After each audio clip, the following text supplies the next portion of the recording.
The first cement truck didn't just rattle my bridge. It shook the ground like an earthquake and almost tore the whole thing apart. And the driver still had the nerve to yell at me. "HOA orders, move off the road." HOA orders, on my land. I walked closer, heart pounding, jaw tight. My grandfather built this bridge with his own hands. Every plank, every nail, every cable was fixed by him long before the HOA ever showed up in this valley. But the truck kept rolling forward like it owned the place. Then I saw it. A white paper taped to the windshield with bright red letters. HOA authorization. Route approved by President Karen Whitmore. Of course. Her fingerprints were all over this mess. Karen, the woman who once said my porch light was too bright for community standards. The woman who claimed my dog barked in an aggressive tone. The woman who tried to fine me because my grass grew too confidently. And now? Now she was sending cement trucks across a private bridge she had no right to touch. The heavy tires rolled onto the wood, and the whole thing groaned like it was begging for mercy. The driver leaned out again. "Sir, if this bridge snaps, the HOA says it's your violation for not keeping it up to code." My fists clenched so hard my nails dug into my palms. "Your HOA doesn't control this bridge. Turn it around before—" A thunderous crack cut me off. Not a small one. A bone-deep, heart-slamming one.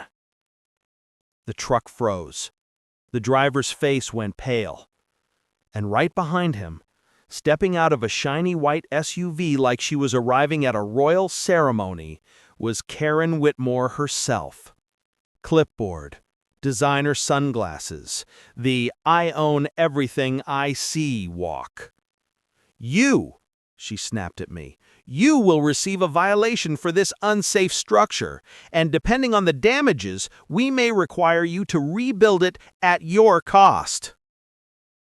My bridge trembled again. A second crack shot through the wood. "Karen, I warned you, this bridge can't hold another pound." She smirked. "Then you should have built it stronger." And then she raised her hand and shouted toward the road, "Send the next truck!" My stomach dropped. More trucks, more weight, more destruction. And the worst part? She still didn't know who she was dealing with. Because 3 days ago, I had discovered something in my grandfather's old metal lockbox, a document she would never want to exist.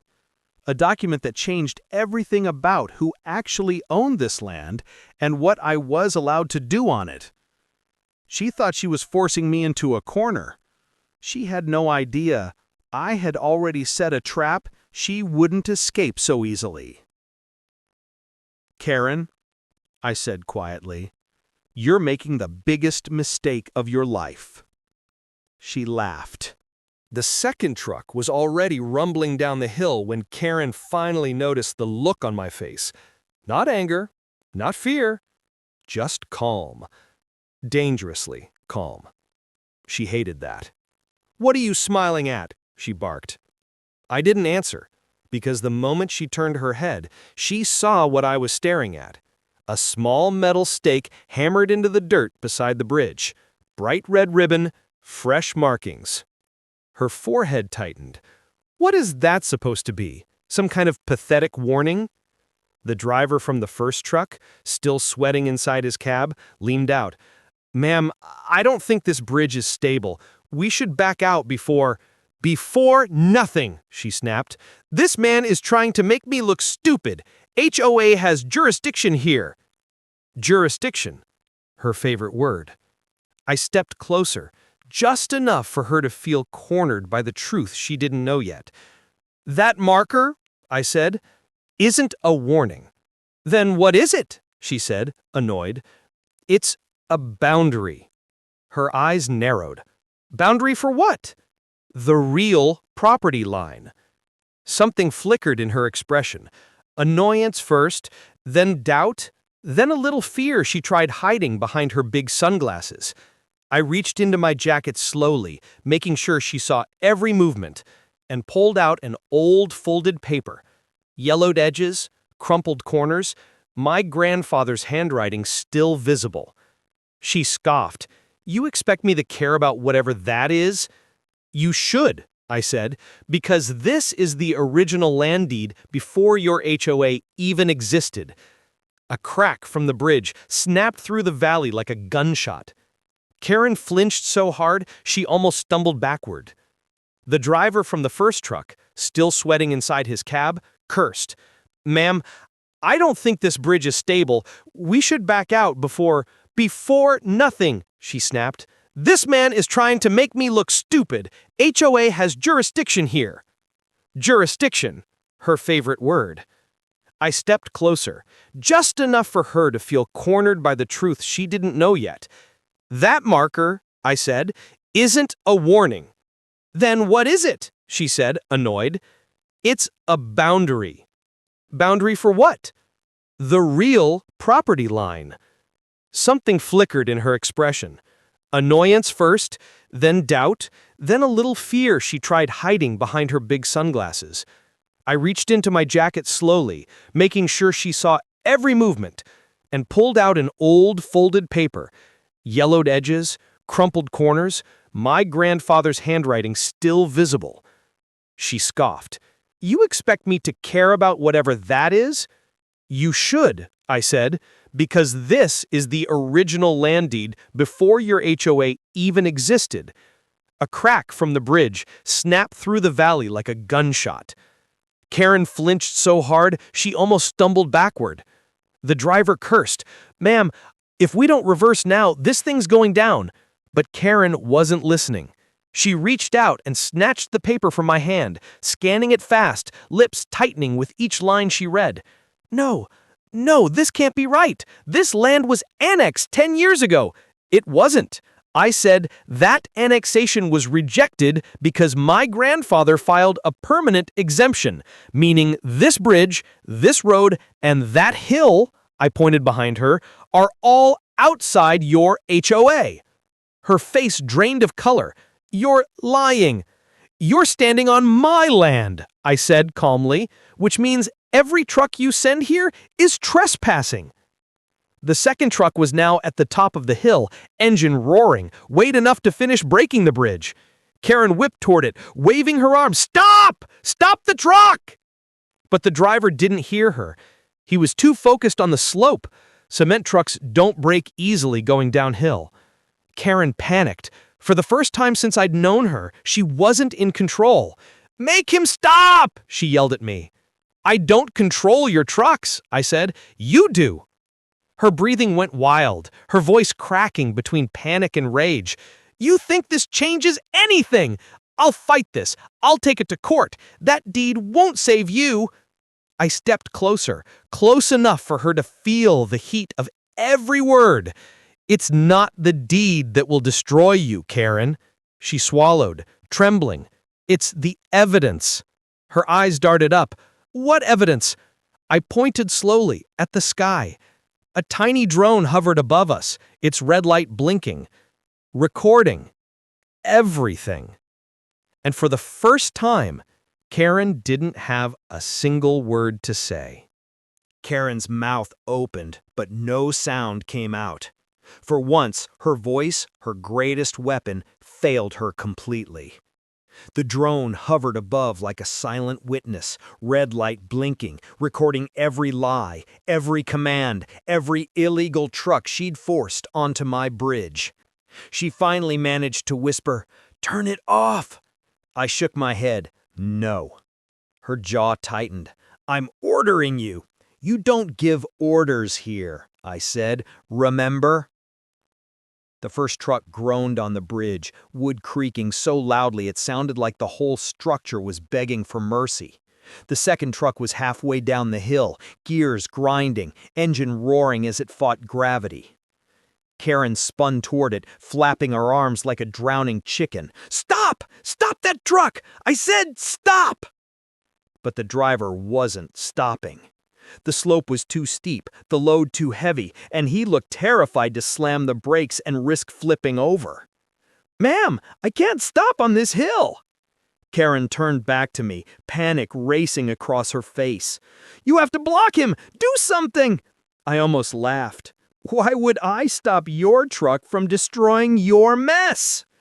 Her nostrils flared. "If that truck falls, if my project fails, if the board finds out—" "Oh, the board already knows," I interrupted, lifting my phone.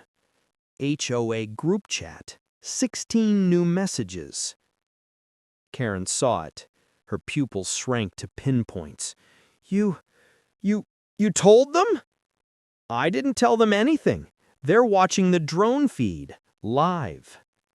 The color drained out of her face so fast she looked like chalk. She stared blankly at the bridge, the trucks, the marker stake, the camera in the sky. She looked trapped, cornered, exposed, and the panic made her stupid. She lunged toward the driver's door of the first truck, grabbing the handle like she planned to climb up and take over. But the bridge dipped sharply under the sudden movement. Wood splintered. A long, ripping sound sliced through the air. The entire truck leaned forward. The driver inside screamed, "Ma'am, get away! The beam is giving out!" But Karen didn't move. She froze mid-step, staring down as the wooden planks beneath her foot sunk. I saw it happen in slow motion. The same marker line she mocked earlier, the boundary trench, was only a few inches from her heel. The dirt shifted, her shoe slid, and suddenly she dropped straight down, her leg buried to the knee. She shrieked, "Help me! Help me! Somebody help me!" The first driver was too busy trying not to die. The second truck was barreling down the slope faster and faster, and Karen, glorious, furious, untouchable Karen, was stuck in a trench she didn't respect enough to walk around. I walked toward her slow and steady. "Don't you dare leave me like this! If that truck hits the bridge, I finished for her. "You'll get blamed for everything, because you planned this, you ordered it, you forced it." Her breath hitched. She tried pulling her leg free, but the soil only collapsed tighter around her. "You don't understand," she panted. "If the board sees this, if the community sees this, I'll lose my position, my authority, my respect." "Respect?" I raised a brow. "Karen, you never had any." Her face twisted with pure desperation. "Please, just pull me out, please." Her second please in a lifetime. The second truck behind her roared louder, gaining speed. She looked at it over her shoulder, terror flooding her eyes. "Please," she screamed, "don't let me be here when it hits." And I leaned in just close enough for her to hear me over the engine. "You put everyone under your thumb for years. You bullied families, you faked rules, you destroyed property, and now you want mercy?" Her voice cracked. "Yes, please!" I stared at her trembling hands, her sinking leg, the panic in her breath. And then I said the line she never expected. "I'll help you, but not until you hear the truth." She swallowed hard. What truth?" I pointed to the red boundary stake beside her. "You are not just trespassing. You're standing on the exact spot where my grandfather hid the one thing you fear most." She blinked, confused and terrified. What thing?" I smiled slowly. "The document that proves the HOA never had any power over this land." Her entire world shattered. Karen's breathing turned sharp and uneven, like every word I just said punched a hole straight through her confidence. Her hands shook as she clung to the edge of the trench, knuckles white, eyes wide and glossy.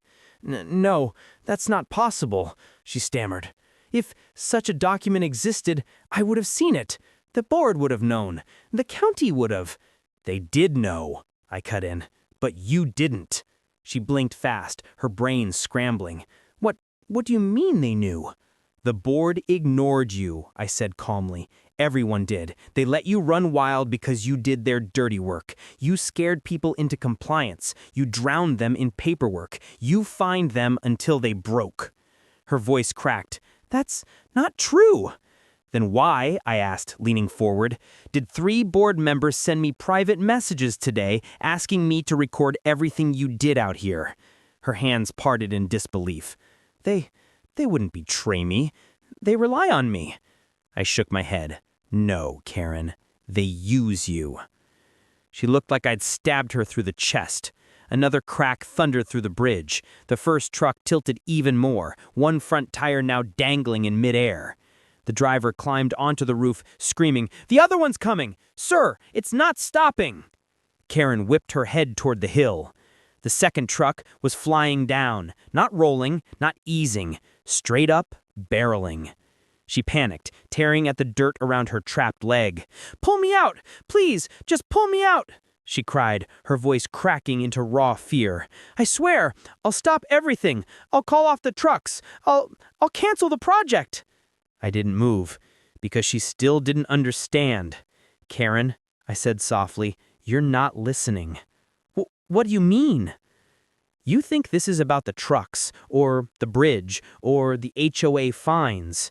I crouched down in front of her so she had to look into my eyes. "But this is about the thing you fear most." Her breathing hitched. What thing? What are you talking about?" I tapped the dirt near her trapped leg. "My grandfather buried the exemption documents here to mark the start of our family's land. But those papers weren't the only thing in the box." She stared at me, unable to blink. What else was in it?"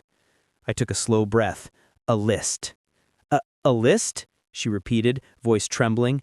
"Yes, a list of every illegal action the HOA ever tried to pull on him. Every forged notice, every abandoned complaint, every fake violation." She nooples widened. No, you're lying." "And guess whose name appears more than anyone else?" She shook her head violently. Stop talking." "You," I said calmly. "You were involved in things even before you became president, including the attempt to annex this land through fraudulent signatures." No, I didn't. You signed my grandfather's name."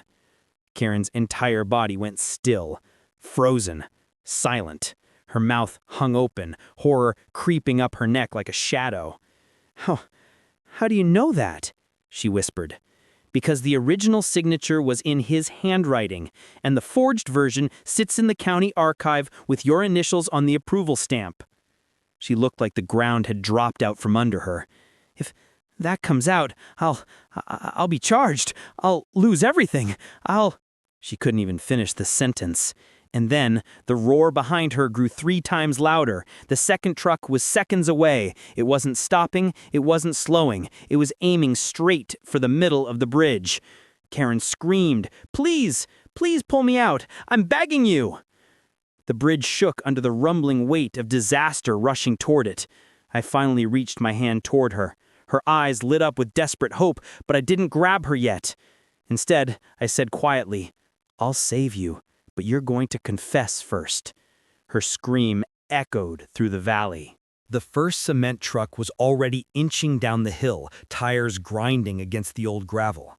The driver's hands were tight on the wheel, face pale, and Karen still wore that fake confidence like armor, but I could see the panic hiding behind her sunglasses. I sipped my coffee calmly on the porch, watching everything unfold. The bridge's hidden load sensors and hydraulic braces were all set. Every plank, every cable, every beam had been calibrated to the exact weight of her trucks.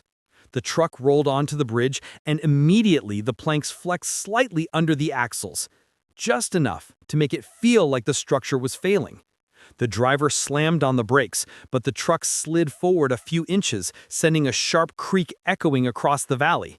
Karen screamed, "Stop, you idiot! That bridge, what are you doing?" I stepped down from the porch, calm as ever. "Karen," I said slowly, "the bridge isn't collapsing. It's just letting you know you're not welcome here." Her jaw dropped. "You can't do this! This is public property!" she yelled. I smiled. "Actually, it isn't. And this truck, it's trespassing right now." The driver froze, panic spreading across his face. The bridge sensor sent an alert. "Truck overload detected. Axle weight critical." Automatically, the truck's brakes engaged, immobilizing it in place. Karen waved her arms, clutching the clipboard. "I'm calling the board. You can't trap me. This is illegal." I calmly pointed to my phone, showing the live drone feed.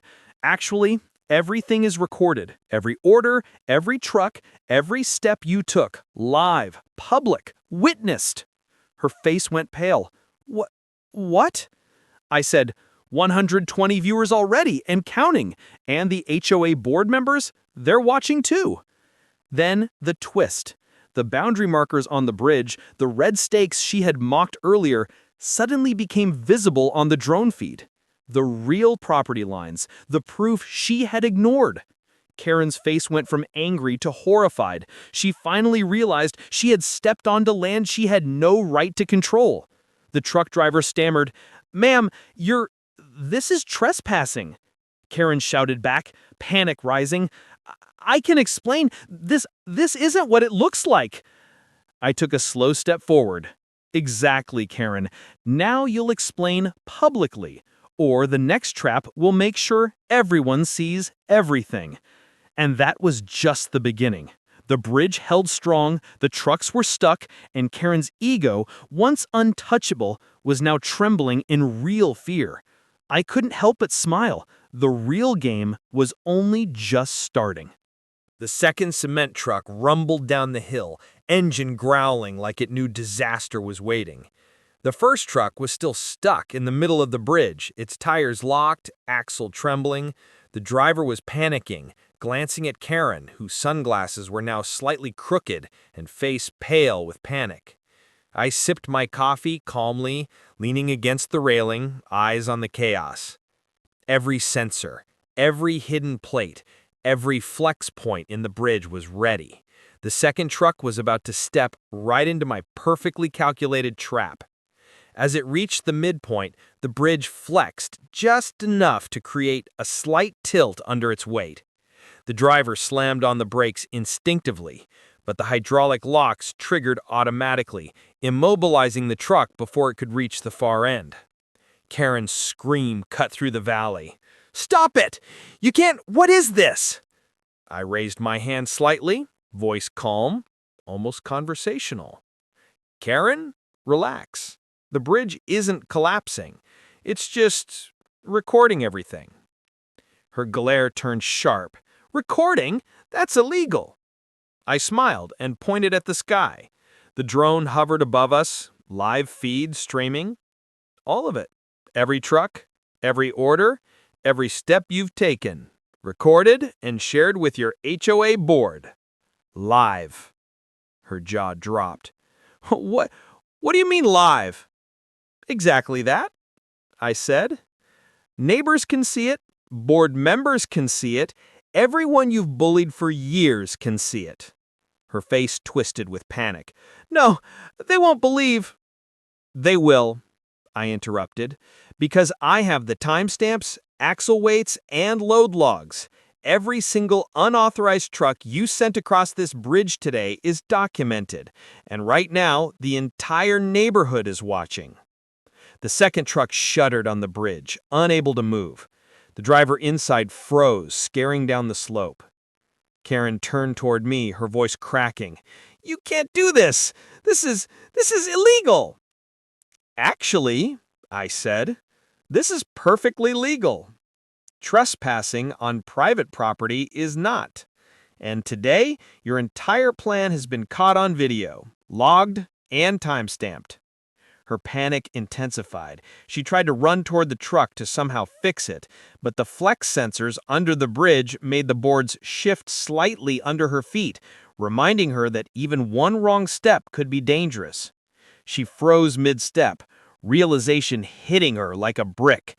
Every move she had made today, every truck, every illegal order, it was all now public evidence. I took a slow step closer. Karen, the game isn't over yet, but the next step will make sure everyone sees the consequences of your actions. Her hands trembled. She couldn't move. Her ego, once untouchable, was finally broken, and she had no idea how far this trap would go. The neighborhood watched in awe, some phones already recording. Karen was trapped not just physically by the bridge and trucks, but legally, socially, and publicly. The second truck was stuck, tires locked, engine growling like it had just realized it couldn't move. Karen's face was pale, jaw tight, and the sunglasses she loved so much were crooked on her nose. Panic had completely replaced her usual arrogance. I stayed calm on the porch, watching the scene unfold. Above, the drone hovered, live feed streaming to dozens of neighbors and HOA board members. Every illegal order, every truck, every step Karen had taken was captured perfectly. She screamed at the driver, "Move it! Move it now!" The driver shook his head. "Ma'am, it's locked. The bridge won't support it, and the sensors—" "Shut up!" Karen shouted, trying to regain control. But her voice no longer commanded fear. It barely carried authority. I slowly pointed at my phone, showing the live feed. "Karen, every move you've made is recorded. Live. Witnessed by your HOA board and the neighbors." Her eyes went wide. What do you mean, witnessed? Exactly that. They're seeing the trucks, your orders, your trespassing, everything, every violation, live. The red boundary markers, which she had mocked earlier, were now visible on the feed. Every truck she had sent onto private land was clearly crossing the property line. Her panic turned into full-blown horror. "No, they won't believe this," she whispered, voice trembling. "They already do," I said calmly. "The board members and neighbors are seeing the proof right now. And you, Karen, are trapped in your own lies."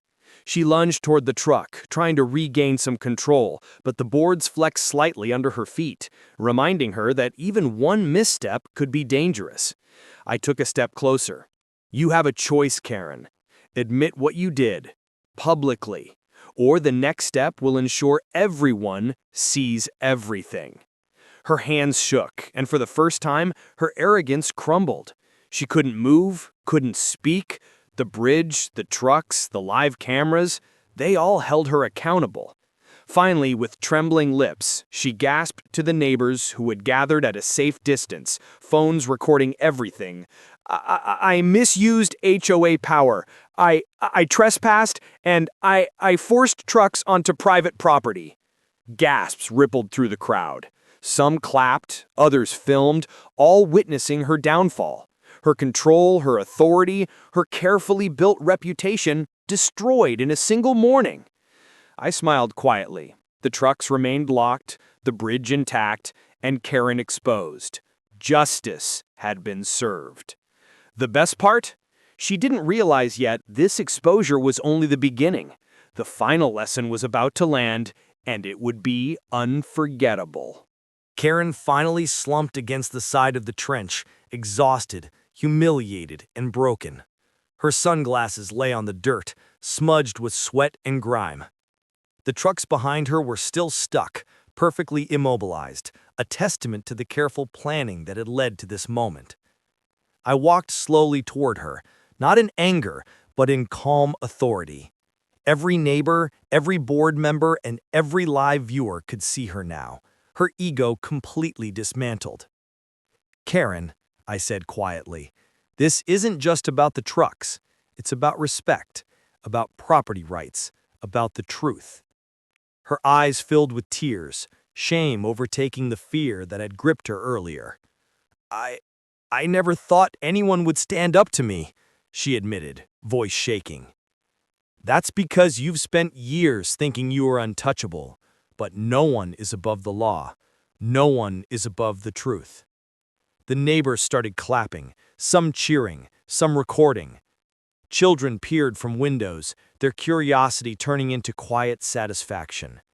Families who had been bullied, fined, or threatened by Karen over the years now saw her reduced to someone human, fallible, exposed, accountable. I walked over to the first truck, tapped a button on my phone, and slowly released the hydraulic locks. The truck rolled back safely, without damage, and the bridge shivered, then settled peacefully. Karen's face twisted, half relief, half disbelief. You could have hurt us," she whispered. "I could have, but I didn't. Justice doesn't need to destroy, it just needs to reveal. That's all." The drone hovered above one last time, capturing the neighborhood, the bridge, the trucks, and Karen sitting in the dirt, a stark reminder of what unchecked entitlement can do. Neighbors came forward cautiously. "Are you okay?" one asked. I nodded. Karen, on the other hand, avoided eye contact with anyone. The board members arrived shortly after, and Karen had no choice but to answer questions, confirm her misdeeds, and officially acknowledge that the land was private and that she had overstepped her authority. I stepped back and watched as she was led away, not arrested but humiliated, held accountable, and stripped of the power she had abused for so long. Finally, the bridge was quiet again. The trucks were gone, the sensors reset, and the property safe. I stood on the porch feeling a deep, calm satisfaction. Sometimes justice doesn't need violence. Sometimes it only needs precision, timing, and the courage to stand your ground. I whispered to myself, watching the sun rise over the valley. No one messes with my land ever again. And for the first time in years, the valley was peaceful. Not because Karen was gone, but because truth had finally been seen, respected, and preserved.